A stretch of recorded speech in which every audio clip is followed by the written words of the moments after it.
datang di Buol, salah satu kabupaten di Sulawesi Tengah ini punya kekayaan alam yang luar biasa melimpah.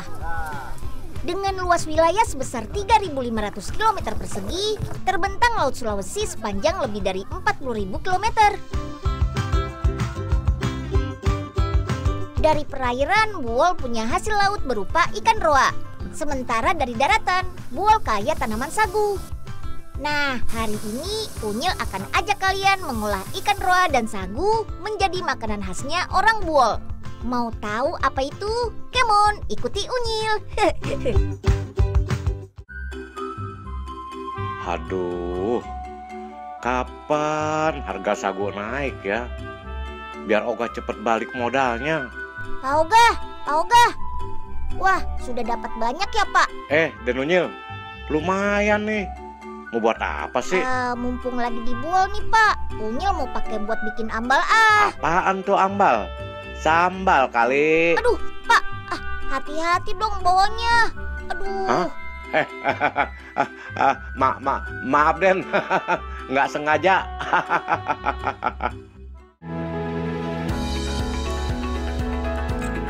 Salah satu sentra tanaman sagu di Buol ada di Desa Negeri Lama. Sekitar 120 hektar lahan sagu milik warga tumbuh subur di desa ini. Masyarakat di sini masih menggunakan sagu sebagai makanan pokok pengganti nasi. Dari batang sagu ini bisa kita olah jadi tepung sagu loh. Batang pohon sagu bisa tumbuh sampai 20 meter. Satu batang pohon sagu ini bisa menghasilkan 150 kg pati sagu. Selain diolah sendiri, sagunya biasa dijual di pasar. Harga satu kepal bambu isi sagu ini sekitar 40.000. Masyarakat Buol biasa mengolah tepung sagu jadi ambal. Banyak yang bilang sih, ambal ini pizzanya masyarakat Buol.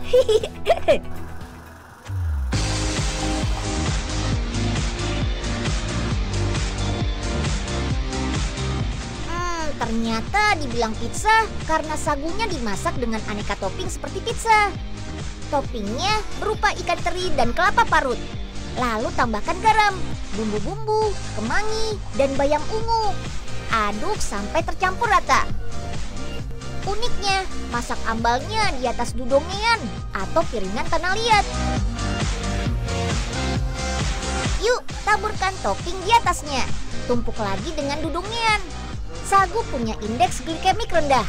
Jadi, kalau kita makan sagu bisa kenyang lebih lama. Kadar gula darah pun jadi lebih stabil. Nah, ambal sagu ini bisa kita jadikan bekal untuk para nelayan melaut nih.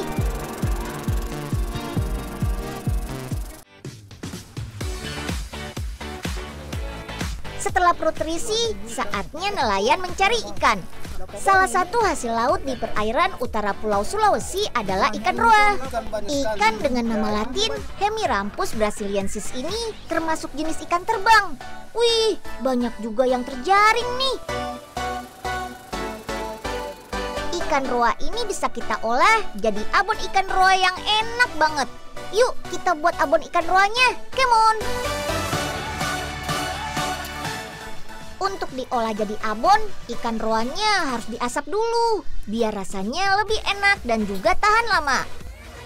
Kuliti ikan roa asapnya. Pisahkan bagian tulang dan kepalanya juga ya, karena hanya dagingnya saja yang kita gunakan. Seperti ikan lainnya, ikan roa kaya kandungan protein yang bagus untuk tubuh. Sekarang sangrai daging ikannya.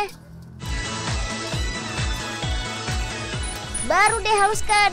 Biar abonnya lembut, butuh 2 kali penghalusan.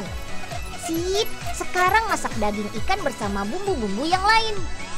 Pertama tumis bumbu halus yang terbuat dari bawang merah, bawang putih, serai, cabai merah, dan cabai rawit. Setelah harum, masukkan santan, garam, dan merica. Harum banget nih. Tambah sedikit gula, minyak goreng, dan daun salam. Terakhir baru masukkan daging ikan roanya. Abon ikan roanya sudah jadi. Biar makin kering, hilangkan minyak dengan mesin spinner.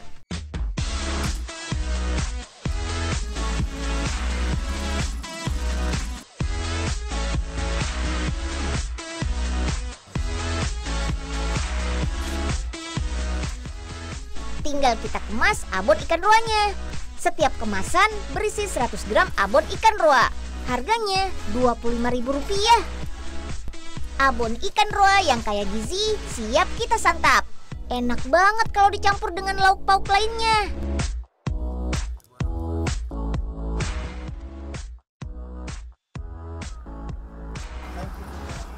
Asik! Aji, Salwa, dan Rizky bisa naik ke kapal pesiar milik Om Jason dari New Zealand. Om Jason dan keluarga sudah berlayar keliling perairan Asia selama 3 tahun loh. Wah, bisa sekalian coba masakan Indonesia nih. Ada nasi kuning dengan abon ikan roa dan ayam pedas. Yummy! Kekayaan Indonesia memang luar biasa melimpah. Itu bisa kita lihat dari tumbuh suburnya berbagai jenis buah di Indonesia. Kali ini, Unyil ajak kalian ke kebun tomat di daerah Bali. Tanaman tomat biasa tumbuh di daerah bersuhu 20-27 derajat Celcius. Beli udah banyak nih dapatnya. Ya udah, sana bawa ke bawah. Buah ini kaya kandungan vitamin C. Bahkan kandungan vitamin C pada tomat lebih tinggi dibanding jeruk loh. Memanfaatkan kandungan vitamin C pada tomat gak hanya dalam bentuk masakan atau minuman. Bisa juga kita manfaatkan untuk perawatan kulit. Yap, kita olah tomatnya jadi sabun. Ada tambahan lemonnya juga loh. Wah, unik banget ya. Mau tahu apa saja kelebihan dari sabun tomat dan lemon ini? Apa saja manfaat tomat dan lemon untuk kulit? Kemon, Unyil ajak ke pabriknya. Sip dah, sayur lodeh alam Poipe bentar lagi mateng dah nih. Wah, Poipe lagi masak apa nih, Po? Wih, kayaknya enak banget, Po. Ada Unyil sama Melani lagi masak lodeh ini. Ada apaan sih? Tumben-tumbenan main ke rumah Mpok. Bilang Nyil. Itu, Po, Unyil mau buatin sabun supaya kulit Empo halus. Lah, maksudnya kulit Mpok kasar? Udah keriput gitu? Waduh, sembarangan aja. Bukan gitu, Po. Si Unyil mau bagi-bagi ilmu bikin sabun dari bahan alami. Bikin kulit halus. Widih, boleh kalau dikasih mah. Tapi, Po, Unyil boleh minta tomat sama jeruk nipisnya ya. Soalnya kalau mau bikin sabun kan harus pakai itu. Oh, mangkainya pada kemari ya? Bisa banget modusnya ya pada. Ya udah dah nih, ambil. Cuman ada segitu doang tuh. Wah, Makasih terima ya, kasih Po. banyak ya, Po. Yuk Nyil. Pabrik sabun tomat lemon ini berada di Karangasem, Bali. Sejak tahun 2000, pabrik ini membuat produk kecantikan berbahan alami. Untuk membuat sabun tomat lemon, pertama, haluskan tomat-tomat segarnya. Komposisi tomat dari seluruh bahan yang digunakan sekitar 10%. Sari tomatnya akan kita campur dengan air. Oh iya, kandungan asam dalam tomat bisa menjaga tingkat keasaman atau pH kulit. pH yang tidak seimbang menjadi salah satu penyebab kulit menjadi berjerawat. Lanjut, tambahkan NaOH atau natrium hidroksida. Ini adalah bahan utama dalam pembuatan sabun. Reaksi dari zat ini akan menghasilkan uap yang bersifat korosif atau merusak. Selain itu, campuran juga jadi panas. Makanya, wadah pencampuran direndam air untuk menurunkan panas. Aduk-aduk selama 15 menit. Selagi menunggu, kita siapkan bahan minyaknya yuk. Sabun ini menggunakan minyak kelapa alami loh. Ada juga minyak kelapa sawit dan shea butter. Shea butter merupakan lemak alami, fungsinya bisa mempercepat pertumbuhan sel baru pada kulit. Campuran minyak dan air tomat sudah siap nih. Tinggal kita campur semuanya. Pencampuran ini akan menghasilkan gliserin. Gliserin inilah yang bisa melembabkan kulit. Nah, biar aroma sabunnya harum, butuh campuran jeruk nipis dan lemon. Gak hanya untuk aroma, bisa sebagai anti jamur dan anti bakteri juga loh. Bagi adonan sabun menjadi 2. Campur adonan pertama dengan red clay. Sejenis tanah liat yang bekerja seperti magnet, jadi bisa menarik kotoran kulit. Sementara adonan kedua akan kita campur dengan klorofil. Kandungan antioksidan pada klorofil sangat bagus untuk kulit. Oke deh, sekarang waktunya cetak adonan sabunnya. Pertama, tuang adonan oranye sampai loyang terisi penuh. Sekali buat bisa menghasilkan 80 batang sabun ukuran 125 gram. Baru deh lukis menggunakan adonan hijau seperti ini. Butuh keahlian dan keterampilan nih. Kalau enggak, adonan hijau bisa tenggelam dan tidak membentuk pola seperti ini. Wah, unik banget kan? Sabunnya jadi berpola. Sip, sabun harus kita diamkan seharian. Hasilnya, sabun menjadi padat dan kandungan hidroksin peroksida akan menguap. Yap, hidroksin peroksida harus dihilangkan biar kulit nggak gatal. Nah, tinggal kita potong deh sabunnya. Sabunnya harus kita diamkan lagi nih selama 3 minggu di ruang aging ini. Ini adalah cara untuk menghilangkan kandungan air dan sisa hidroksin peroksida. Oh iya, sabun tomat lemon ini sudah lolos uji dari Dinas Kesehatan loh. Tinggal kita kemas nih. Selain di Indonesia, sabun tomat lemon ini sudah dijual sampai ke Amerika. Harga sabunnya Rp60.000 dan cocok dipakai untuk semua jenis kulit. Sabun tomat lemon ini bisa juga kita gunakan setelah berenang untuk menghilangkan kaporit yang menempel di kulit. Oh iya, pernah mengalami kulit kering setelah mandi? Ini bisa terjadi karena rendahnya kadar kelembapan dalam sabun yang kita pakai. Apalagi sabunnya terbuat dari bahan kimia. Nah, salah satu cara biar kulit tidak kering dan menjadi sehat bisa menggunakan sabun berbahan alami. Mantap!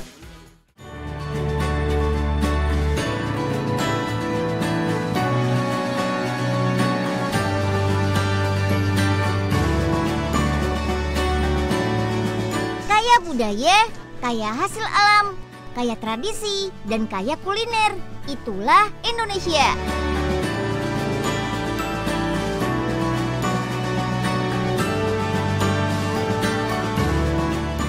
Dari Sabang sampai Merauke, kekayaan alamnya super melimpah. Kelapa salah satunya. Tanaman palem-paleman ini tumbuh sangat subur di berbagai daerah di Indonesia. Salah satunya di Kepulauan Riau, tempat Unyil berada sekarang. Belasan ribuan ton kelapa per tahun dihasilkan dari daerah ini. Banyaknya kelapa di sini ikut mempengaruhi sajian kulinernya loh. Kuliner Kepulauan Riau bersantan dan kaya rempah. Hal lain yang mempengaruhi kuliner daerah yang beribu kota Tanjung Pinang ini adalah hadirnya suku bangsa dan budaya Tionghoa, Melayu, dan Arab yang dikenal gemar mengkonsumsi makanan bersantan. Salah satu kuliner khas Kepulauan Riau adalah laksa. Laksa dalam logat Melayu disebut lakse. Makanan ini terbuat dari mie sagu, bertekstur kenyal, dan berkuah kari santan. Nah, mau tahu bagaimana cara membuat lakse? Lalu, seperti apa ya rasanya? Come on, ikuti Unyil. Buruan dong, Nyeng. Masa ngambil kelapa aja lama bener sih? Ogah bisanya ngomong doang. Kan susah, Gah. Naiknya aja lama. Loh, Pak Ogah, kok di sini? Lagi ngapain, Pak? Ini, Den. Po Ipe minta ambilin kelapa tua buat santan. Ribet bener. Tinggal beli aja di warung kan banyak ya, Den ya? Iya sih. Mungkin Poipe pengennya marut, Pak. Biar olahraga dikit gitu. Gah, jagain ya di bawah. Den Unyil mau kemana? Buru-buru banget. Unyil diajak makan-makan, Pak, sama Bu Juria. Mau ikut, Pak? Wah, kalau gitu Pak Oga ikutan makan-makan dulu deh. Enyeng gimana ya? Ah, udahlah. Ya udah. Ntar juga ayo. dia turun sendiri. Gah, Ogah. Lah, kemana dia? Tuh kan, Enyeng ditinggal. Salah satu bahan utama membuat lakse adalah ikan tongkol asap. Jamie dan Kak Ana harus membelinya dulu di pasar. Selain ikan tongkol asap, ada tambahan ebi dan teri yang bikin lakse makin nikmat.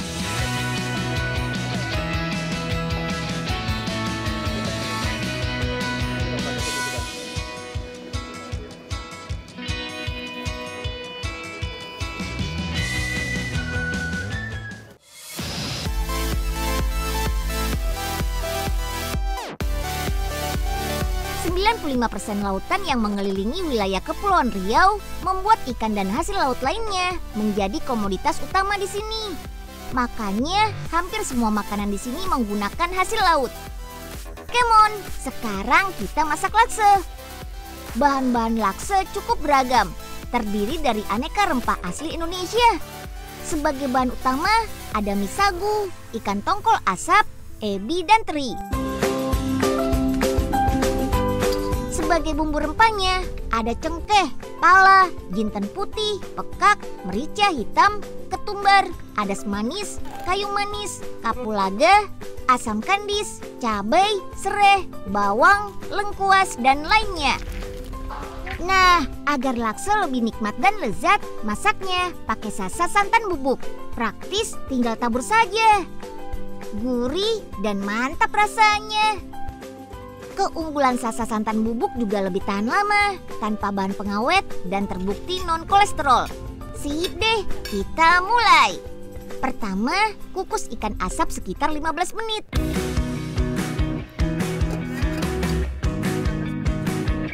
Hasilnya ikan asap jadi lunak.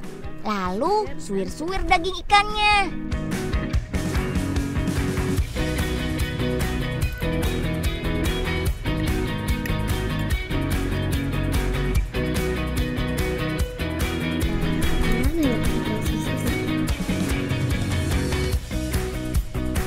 Lanjut rebus mie sagu sampai matang. Biar nggak terlalu lunak, rebusnya jangan terlalu lama ya, 5 menit saja. Angkat dan sisihkan. Agar daging ikan tongkol semakin matang dan beraroma, sangrai terlebih dahulu sebelum diolah menjadi kuah lakse.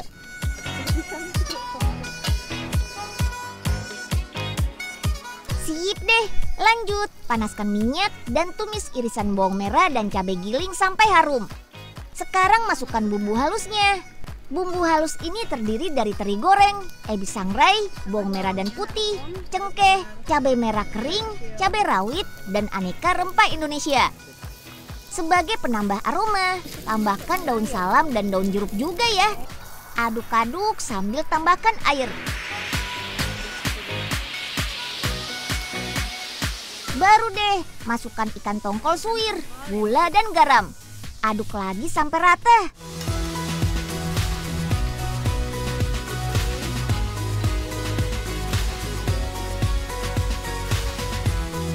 Oke, waktunya menambah sasa santan bubuk nih. Tinggal tabur saja seperti ini. Praktis banget kan? Aduk terus yuk, sampai kuah lakse matang. Dalam menggunakan sasa santan bubuk, waktu pemasakan jadi lebih singkat karena sasa santan bubuk sudah matang. Selain itu, tekstur dan bentuk masakan akan tetap terjaga walaupun dimasak dengan api besar. Sasa santan bubuk memiliki rasa gurih santan asli. Rasa lakse khas Kepulauan Riau akan tetap terjaga nikmatnya. Menggunakan sasa santan bubuk sangat praktis, tidak perlu diencerkan. Wah, cocok banget nih buat semua masakan ataupun kue.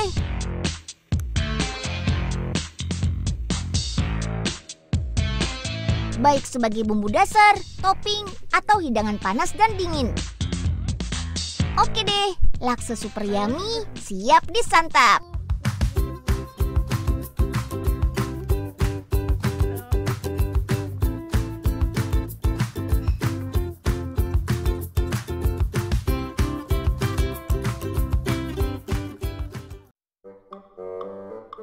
Aduh, kagak kelar-kelar ini marut kelapa.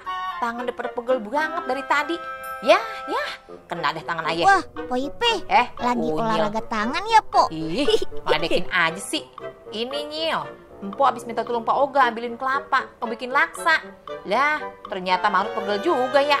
Mana kena jari ini Ya, Po pautannya. Ipe sih, ngapain juga ribet, Po? Kan sudah ada santan bubuk, Po. Praktis, jadi nggak pakai marut, Po. Lah, yang bener Nyil, emang ada? Iya Tinggal beneran, tabur Po. doang dong. Lah, kalau gitu sih, Empo mau ke warung dulu dah Nyil. Titip bahan-bahan Po ya Nyil. Siap deh, Po.